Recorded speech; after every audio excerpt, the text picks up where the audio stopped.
Insulin sensitivity పెంచడానికి diet అనేది it place one of the major rules. Usual గా మనం కొంచెం డైటరీ మోడిఫికేషన్స్ అవి చేసుకుంటే విత్ ఇన్ వీక్స్ లో మనం ఇన్సులిన్ సెన్సిటివిటీని పెంచుకుంటూ రెసిస్టెన్స్ ని తగ్గించుకునే ఛాన్స్ ఉంటుంది.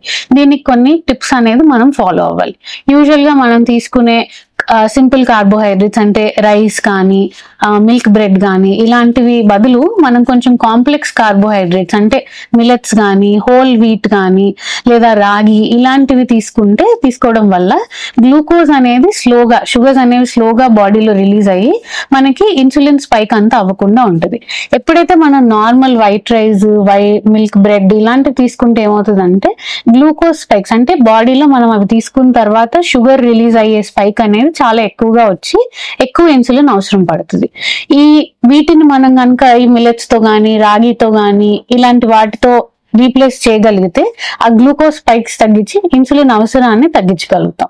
ఇంకొక టిప్ ఏంటి అంటే డైట్ లో ఫైబర్ ని యాడ్ చేసుకోవటం అంటే ఫ్రూట్స్ వెజిటబుల్స్ లేదా ఓట్స్ లాంటివి కొంచెం ఫైబర్ రిచ్ డైట్ యాడ్ చేసుకోవటం వల్ల గ్లూకోజ్ అనేది స్లోగా రిలీజ్ అవుతూ ఇన్సులిన్ స్పైక్స్ కూడా ఎక్కువగా రాకుండా ఉంటుంది. మనం తినే ఫుడ్ లో కొంచెం ప్రోటీన్ గుడ్ ఫ్యాట్స్ అంటాం. గుడ్ ఫ్యాట్స్ అంటే ఎగ్స్ కానీ ఫిష్ ఆయిల్ కానీ లేదా అవకాడోస్ కానీ ఇలాంటివి యాడ్ చేయడం వల్ల ఏమవుతుందంటే మనం ఎక్కువగా తీసుకునే కార్బోహైడ్రేట్ కంటెంట్ తగ్గి ఈ మన మీల్ అనేది కొంచెం కరెక్ట్ గా అప్రోప్రియేట్ అమౌంట్స్ లో ఉంటుంది కాబట్టి ఎక్కువసేపు ఆకలి లేకుండా ఉంటుంది.